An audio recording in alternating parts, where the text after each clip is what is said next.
She is our American lady friend. Okay, cool.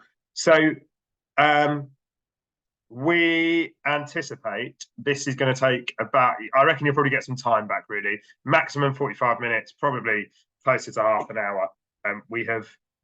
This is, I don't think, anyone's first rodeo, is it? So we kind of know how these things work in terms of this grant program, and lots of you have been recipients of this grant program and others that we run before. But what we wanted to do is just run you through the basics of this program, which is the Spring Transitions Fund, which is funded by the GLA, Greater London Authority. We'll take you through just a very brief overview of the fund, the background to it. We'll obviously talk a lot about the process. We'll look at the application questions. Then we'll open up a bit for questions and to a certain extent feedback. I have to say we are literally about to make the thing live. So always keen to hear your feedback, but we are about to go live just because time's of the essence in terms of getting money out to you and those sorts of things. So I'm going to try and hide this thing on the other side of my screen. So this is the Spring Transitions Fund. We have run it since COVID. It's slightly different to what we did before COVID because my kind of what I have always said to the GLA and others is that it's very, very difficult, I think, for all of us, you particularly as people who run night shelters, to say in, I don't know, the summer, what you think the big issues are going to be for the winter and what you're going to need funding for to move people on. To a certain extent you can, but it's not always that straightforward. So I always went up until 2020, when we started running the Spring Transitions Fund, people used to come to us in the late spring or the mid-spring and say, you know, actually we're going to return some people to the street this year. If we had this money, we wouldn't. Is there any money? And of course, with how budgets used to run, you're almost at the end of a financial year. Everyone's spent all the money or returned it, whatever it is. And so there weren't really that many opportunities to fund you to do things at the end of a season. But actually, that is the literal crunch point of our year, really, in terms of running a night shelter. So this money is specifically channeled at you midway through the season, towards the end of the season. And I guess what I'd like you to have in your minds is who's going to be left at the end of the shelter season, and how can we use this funding to get those people to a more settled housing position. So that is literally the objective of the fund. It's to make sure as many people as possible move on to stable accommodation from your projects. There's no it's a very straightforward outcome. So I don't think there's any trade secrets in it. The GLA give us a pot of money, and we tell them, if you give us this money, we expect this many people to be affected by the money. This many organisations will apply, and this will fund this money. By the way, we don't make any money out of this. This is just us like passing on grant, really. So we reckon, so we've got about 180 grand. It's a little bit of a movable feast at the moment, but let's say we've got 180 grand or thereabouts for this year, rest of this financial year to spend. We reckon that should support between 60 and 80 people to move on.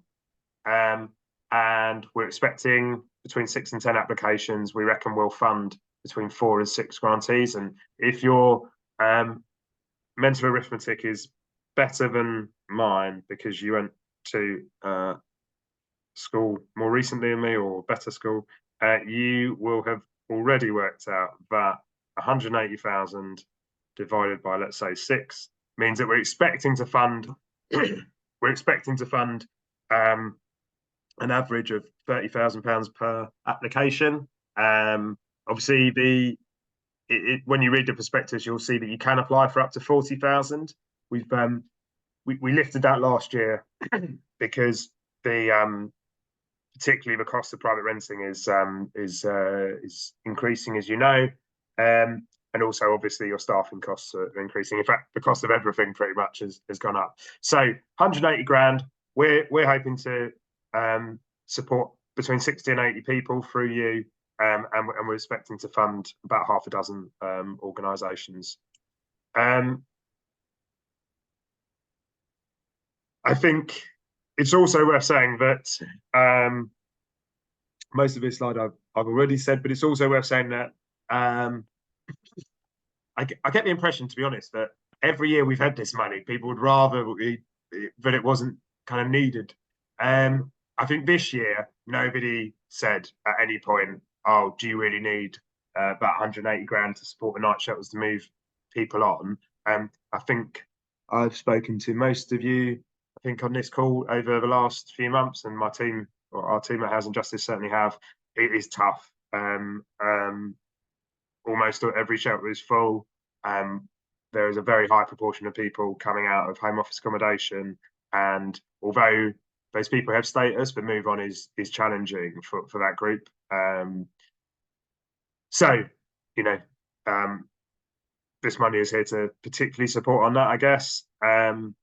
We've also got, and we'll probably talk about this a few times today, there's also obviously the night shelter lettings network, which is our PRS access scheme to support you, and that does cross over with this funding quite a bit. So we'll talk about that a fair bit. I'm pretty sure every person on this call is to do with a night shelter, but just to be clear, who is the money not for? Well, you shouldn't apply if you're not a night shelter. You shouldn't apply if you're not currently running a service or about to run a service in or a project in London this year. And obviously, if you're outside of London, it's a no. Just briefly wanted to set out that this is a similar acronymed fund to others which are out there, and hopefully also run by us. So this is a Spring Transitions Fund specifically focused on moving people on from London shelters. It is not the Night Shelter Transformation Fund, which many of you also have funding for. There is, you are actively encouraged, if you have funding from a Night Shelter Transformation Fund, to apply to this fund. Obviously, make sure the funding doesn't what you're applying to from a Spring Transitions Fund doesn't duplicate what you've got funding for from a Night Shelter Transformation Fund, because there's a fair chance the person who assesses your bid on this one will have assessed your bid on the last one. But they're separate funding. This is from a GLA, the other money's from DLUHC. They're monitored separately. They are not the same thing. They've got different outcomes, just to be clear. They can certainly be complementary towards each other. Decision-making process is the same decision-making process we have had for many years now. In fact, this slide is actually from last year's program. So you're interested and you're going to apply.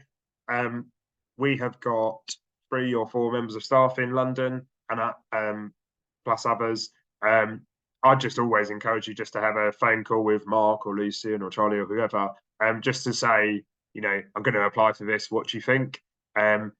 We do a fair amount of work kind of building up to now to kind of make sure that they can answer your questions and give you a steer, basically, so you don't waste your time. Like I always say to our team, like we're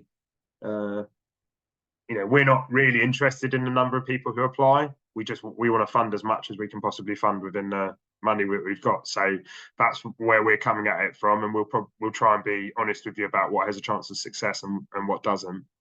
I think this year, more than most, we probably don't have people have even less time than they've had in previous years, so we don't want to waste anyone's time. You might then have a process where you refine your application a little bit, and you can download all of the questions online into a Word document, because I know most of you usually some of you usually have a problem with the portal and things go wrong with computers and all the rest of it. And so you can download the questions in a Word document. If it was me, I would be writing my application up in the Word document and then copy and pasting in whilst listening to something nice. You then submit your application via our online portal. We'll put the links on at the end. Then at our side, we have an assessment process. It will take about a weekish. So your application is assessed against a scoring matrix. We then put a panel pack together, and there's a panel made up of the GLA and basically us. And we decide according to that scoring matrix and local context, kind of who gets the funding, and then we decide and we let everybody know. I'll do the dates shortly. In terms of a local authority, we want you ideally to have a letter from a local authority. If you don't, and in some cases, even if you do, like our relationships are good with all of the local authorities in London. We'll just call up the local authority and see what they think. That is, I mean that in a good way for you, by the way. But if you're, I know what it's like, particularly at this time of year. It's not always the case that every rough sleeping borough lead has a chance to get back to you to let you know definitely yes, or quite often you'll ask for an email and they just won't have a chance to write out the email. So it puts you in a really good position if you've got like an email from the rough sleeper lead at London Borough of wherever saying, we support the night shelters application to the Swing Transitions Fund for these reasons. It's great. Thanks very much. Please fund it. So that puts you in a really good position. Definitely try and do that. If you can't do it, we'll still be able to speak to the local authority. So we're taking a bit of a work from you if you can't do it there. Obviously, like all of the usual stuff applies. Making sure that your application doesn't duplicate or in some way I can't foresee work against the local authority's objectives, which I think are going to align with ours quite quickly in the new year, because we've got lots of people in the night shelters who are going to go back to the street unless we all work together. And if for any reason you are struggling to meet with the local authority, or they are being less proactive than you would like, if you let Mark and Charlie and Lucian and our team know, we'll facilitate a meeting quite happily with the LA, and we can get it done in that meeting that they sign off on it, and we can co-produce it. I've already said that this doesn't affect any other grant funding you have. I hope you have lots of grant funding, and if you do, please apply to this. The one thing is that it doesn't support capital funding. It's for revenue funding only, and obviously by revenue funding we mean things are going to be spent, things that aren't assets, which you can't, aren't fixed assets, and don't contribute towards them, and revenue costs. And we can give you a definition if you're struggling. If on any of that stuff you're not sure, just give somebody a bell. Let's say Mark in the first instance, and he will get back to you if we can't answer it straight away. Right. Basically, what we've done next is we just summarised what we think are like the 3 or 4 most contentious kind of bits, or the more complicated bits of this application, of this fund. Those are, obviously, we expect to fund extensions to the shelter and or bridging accommodation. And I wanted to just run through what that looks like. It's difficult stuff to fund these days because now that COVID is slowly becoming a memory, I think that experience means that like there's some things that we're less likely to fund than we were before. But let's run through. So I think in the most like basic scenario, you're a night shelter running in ex-London Borough, and you've got 15 beds, and you've got 8 people in your shelter who are NAS leaders, and they've got their BRP stuff. I don't know, like you expect they'll get their BRP stuff not very long before the end of March. So they're not going to be able to move on at the end of March from a shelter. And your frustrating situation is that you haven't got anywhere else for them to go. You don't have the money to keep running the shelter, whether it's in a communal setting or a single room setting. But with 4 weeks, maybe a bit more, those people would be able to move on. Like, that is cut and dried, exactly what we should be funding with this money. So extension of the shelter, nice and simple.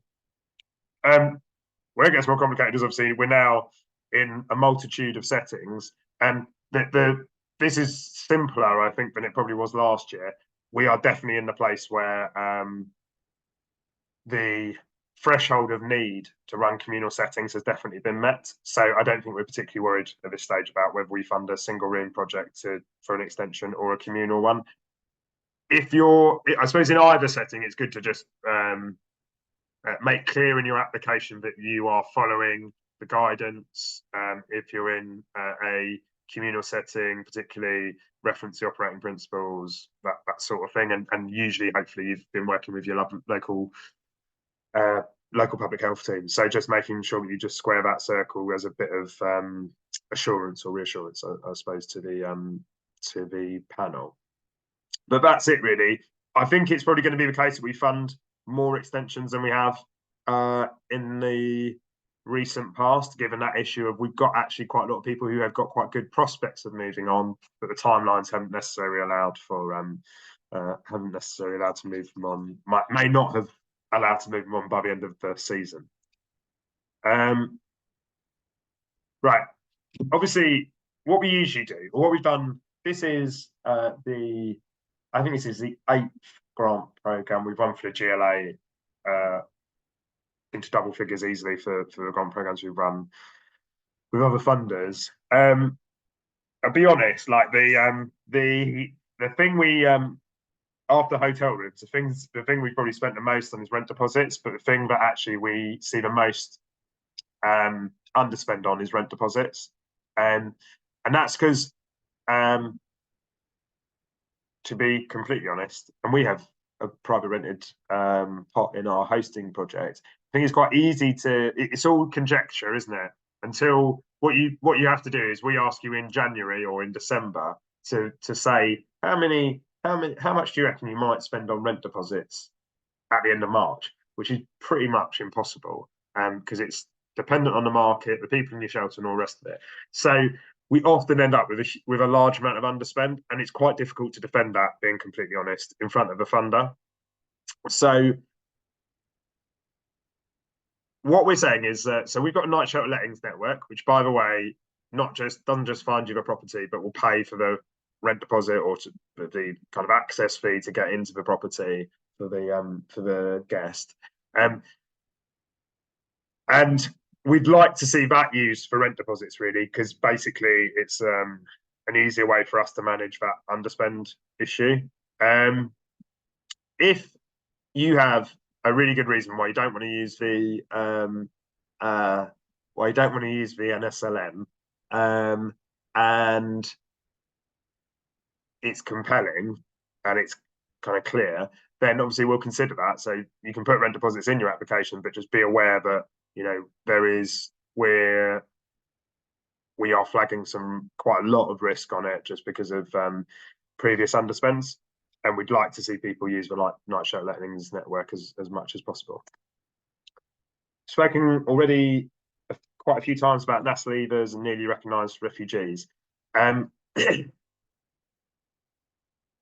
Varying estimates, but between 50 and 70% of people in night shelters in London at the moment are probably NASA leavers and newly recognised refugees. In some shelters, it's a lot higher than that. So first of all, that's a big change in the proportion of people actually in the night shelter who have recourse to public funds, frankly, or have status at least. And two, we're not probably in the best position necessarily to support all of those people, because it's quite a change. It's quite nuanced, but it's quite a change from what's happened over the last kind of 5 or 6 years at least. So I think we're recognizing that this is new. Lots of people are like adjusting as we do on the job. So we're kind of like, we're probably, if you're open, you've probably been open for like a month or so, and you're like starting to kind of think about how we're going to move these folks on. we're going to recognise that and say, you know, be as creative as you want to be in your application, particularly when it comes to this group. You're probably going to have quite a few people who, you know, may not be able to leave the shelter at the end of the season, but would in a few weeks' time. Also, probably going to have, you know, NAS leaders at the moment are disproportionately male, but disproportionately under 35, which, you know, means they're more likely to be. It means that employment's more likely to be the key route for them into a sustainable housing situation, although the employment market's difficult, more difficult than it has been, and it puts a focus on having English as a you know, having good English. So be as creative as you want to be. You know, I suppose what I mean by that is, if you've got something that, work out what's going to work for the people you've got, basically, and come to us and let's see what can be done, I suppose. If it were the case, for example, that you had a good reason why funding, I don't know, a shared house for 6 months or something might work for a particular group, and that, I mean, literally would have to be a group, then maybe we'd look at that. Those sorts of things, definitely have a conversation. There's also all those other support, kind of, all the other types of support that this kind of group is likely to need. So we've mentioned ESOL, English as a second language. That is definitely coming through quite loud and clear as a big issue at the moment. Also quite a lot of stuff about translation in general. Any employment support, I think all of those things we'd be looking at considering funding. Mentioned that there's a high proportion of people under 35, so under 35 specific schemes, house shares, those sorts of things. You know, definitely what we're going to have to look at probably. I think the key thing we'll be looking at in all of this is that if you're talking about putting, it is a sustainability, but also if you're talking about, if your proposal is to find, you know, a 2-bed rented place in zone 1 and subsidise the rent for 4 months, great, but it's not going to be sustainable realistically in the medium term, and I think that's probably going to come out in the assessment process. So we're thinking about that medium term sustainability. And just a final thing to say on it, that in the past, obviously, it's a similar group, the NRPF kind of group, which isn't really one group, but non-UK nationals kind of in general. But what we've often tended to talk about there is immigration advice. Obviously, in lots of cases, when it comes to NAS leavers, immigration advice is not the their immigration issues to a large extent are solved, certainly for the time being. And the issue is around access to welfare, integration into communities, accessing services, knowing what your rights are, those sorts of things. So potential to fund some of that stuff if you can link it into the Move On. And the key thing is to link all of it into the Move On. These are dates. We are technically going to be open today. I think we have one thing to change on the prospectus because I changed the dates at the last minute to bring everything forward. But we're going to be, so we open today, we'll be open for a month. We will close absolutely on Monday the 15th of Jan. So it gives you a period over Christmas, obviously, and into the new year to apply and also to have any conversations. We're all around next week and into the new year.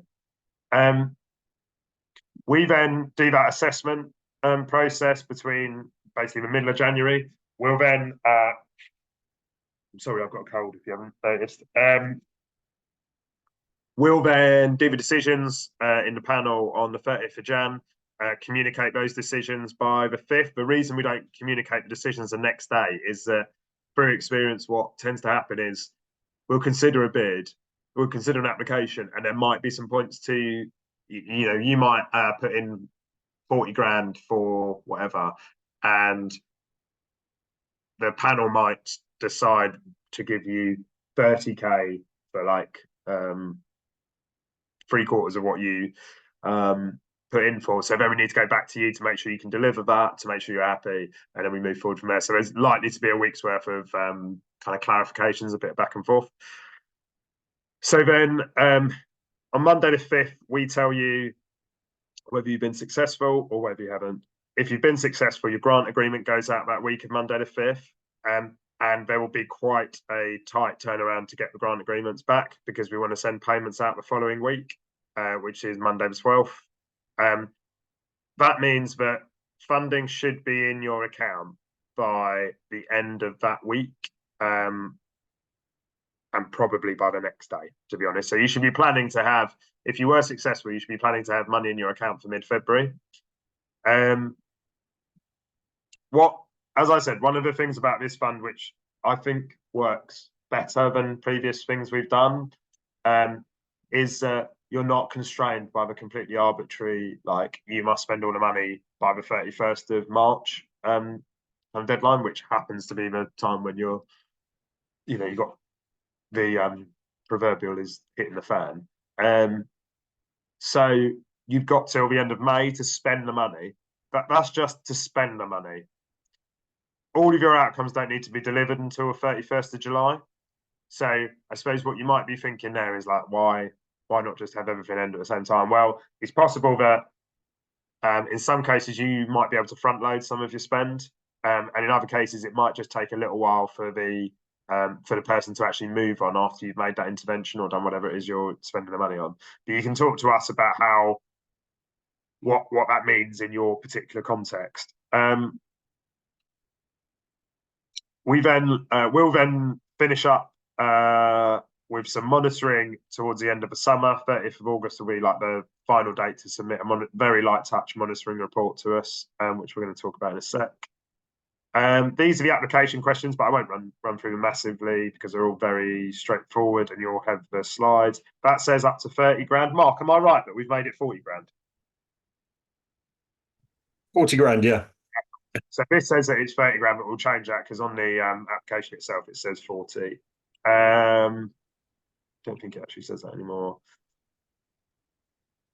So there's notes basically to help you apply, which you're welcome to use and look at. I mentioned monitoring briefly. That is much lighter touch, hopefully, than your monitoring for the Night Shelter Transformation Fund, and basically involves a monthly check-in with a member of our team, which is literally just, how's it going? Anything we need to know? Are you likely to not spend any of your money? Is there a big problem operationally we need to know about? And then an end of grant report at the end of August. You'll get an email from Housing Justice, like an auto-generated email, when your report is due. If your outcomes are due to be delivered well in advance of the end of July or whatever, you're welcome to fill in your grant report well before then. And now, this is a change from previous years. The GLA have asked, and I believe DLUC have asked them, that we basically set up a facility where we can do a 6-month check back on people who have moved on. And what that's probably likely to look like is that we'll engage you, and we'll on the whenever that 6 months is, till probably about this time next year. So you can imagine that we're going to be popular with you guys. And we'll have a list of the people, and we'll just check whether you're still in contact with them. Where appropriate, we might do a chain check to see whether those people have returned to rough sleeping, and that's part of a wider piece of work that I believe that the GLA and DLUC are carrying out. Before we go to questions and feedback, just quickly run through the portal, Mark, and I will stop my share when I remember how to do that. Yeah, you bet. So I'm just going to show you the landing page, folks, and a lot of you, I think, will be familiar with it because I can see previous applicants on here.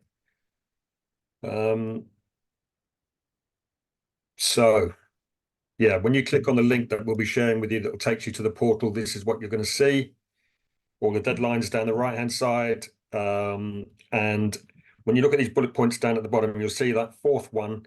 If you click on that, drafting your proposal, as Jacob has said, we recommend if you click on that, it'll take you to a Word version of the application, basically.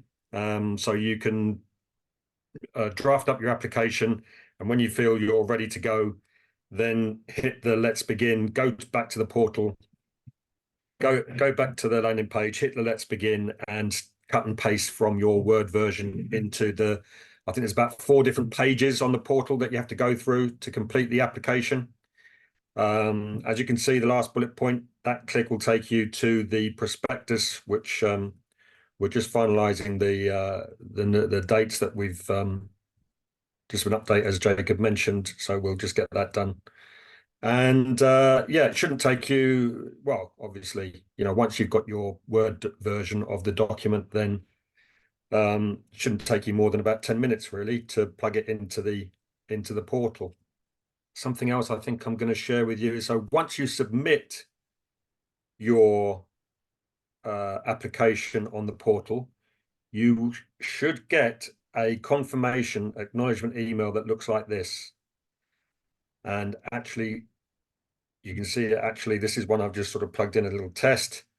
So it gives you the full application there for you with the attachments, your budget that will be required, and your accounts, your most recent accounts.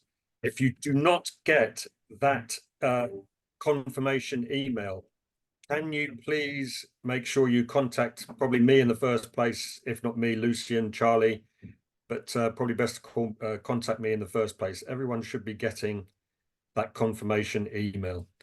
Mark, so would you just do me a favour? Would you just open up the just press do start begin or whatever it's called, just to open up the questions. You know, press start, go back into the portal, press start. So you just open up the questions, and it will actually answer one of the questions that's already coming.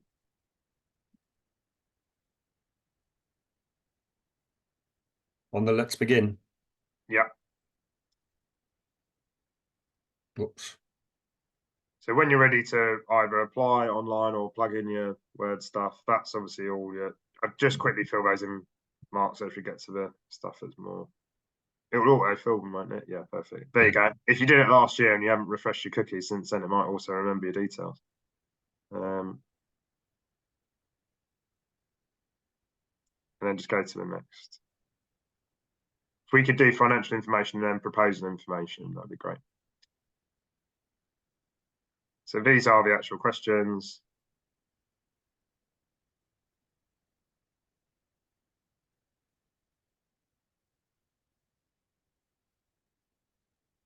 Great. You'll be asked to upload some accounts.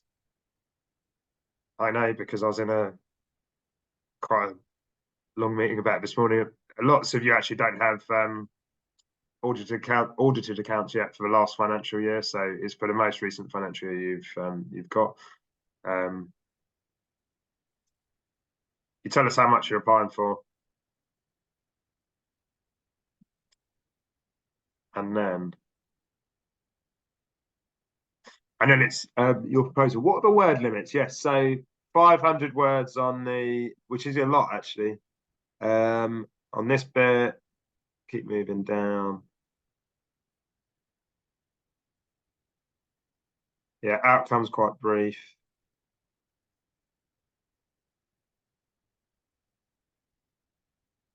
This is where you put your budget in.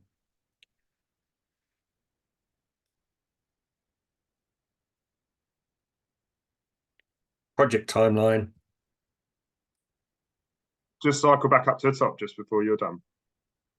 I just wanted to say that, I mean, we're basically done, but on this, the thing, what I'm afraid what happens, because as much as we try and make you believe it's all done by a computer, it's actually really done by real people who, like, you know, have shorter attention spans than we all used to, and have other things to do. What really happens, obviously, is that the first thing people do when they're assessing the application and when they're reading the application in the panel is look at the first bit, this describe your proposal, and then they probably look at your budget.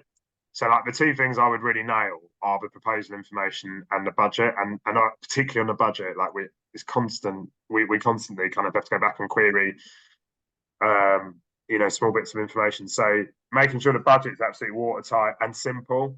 is key, and just making sure about that first proposing information bit is just really clear and concise and simple, if at all possible.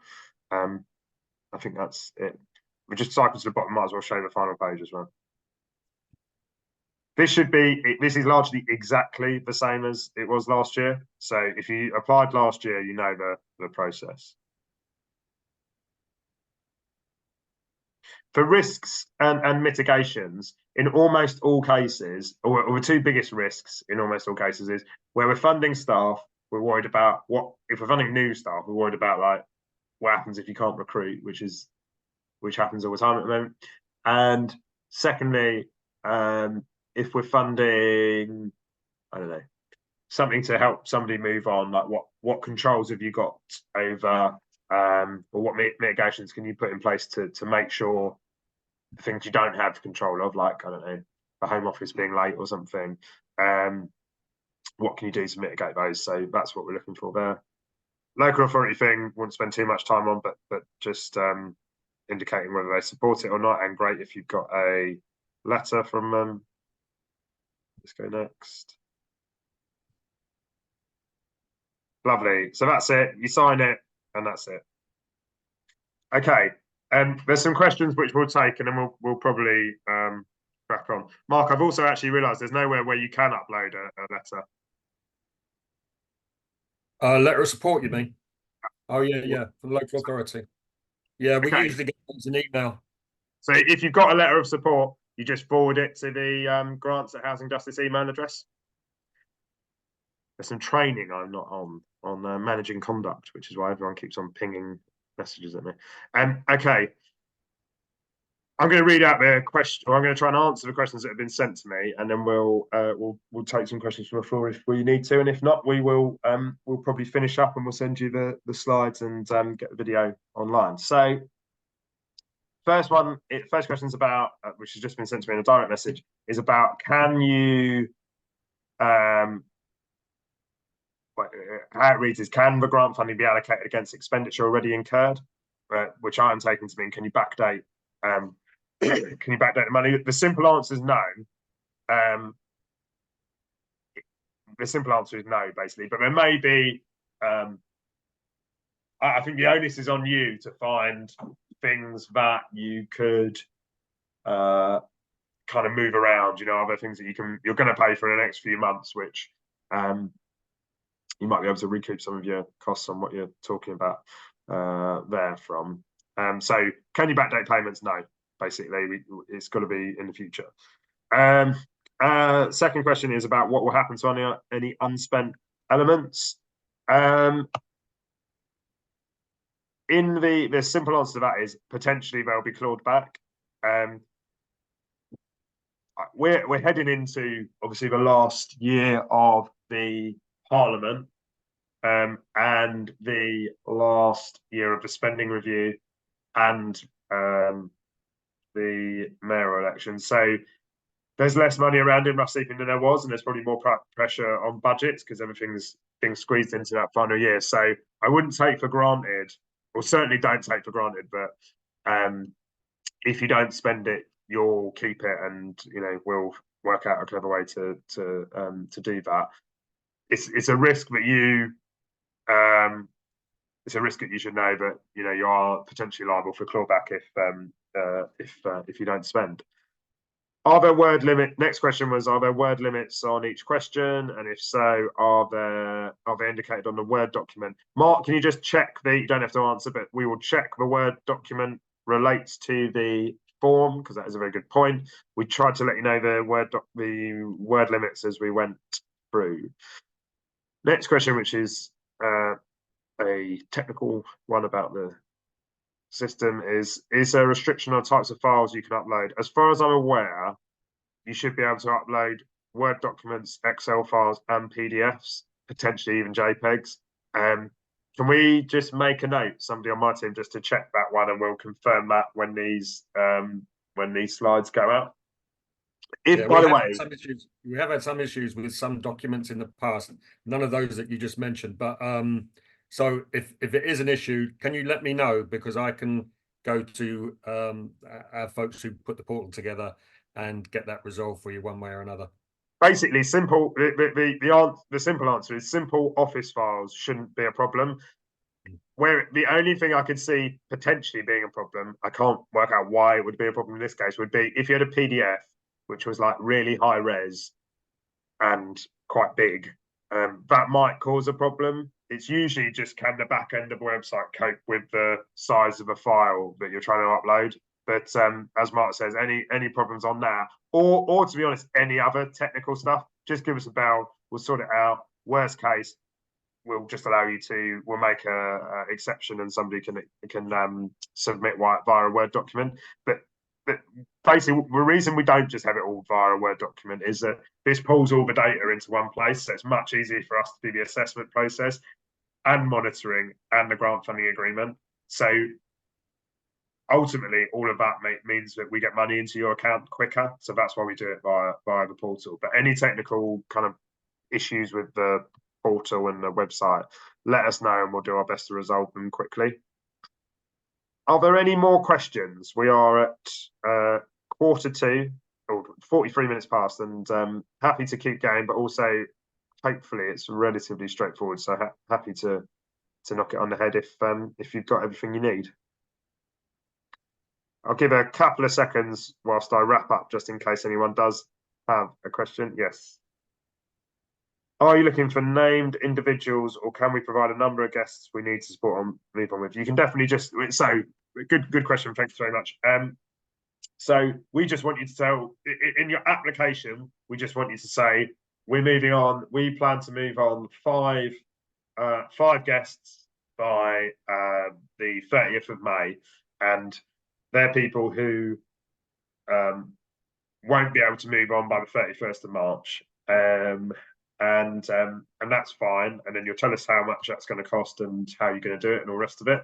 And then after that, there'll be a process where our team will just so assuming we've funded that application, our team would then get back to you on in the monitoring on who those people are, and then we'd sort out the 6-month check back thing. But the idea with the 6-month check back thing from our perspective, obviously we're basically being asked to do this by the funder, is just to make it not particularly onerous on you or obviously the people. If it turns out where we can't check in with people in 6 months, then that's fine, and we'll just make that clear to the funder. So to reiterate, you only need to put the cumulative number of people who you will be supporting in your application.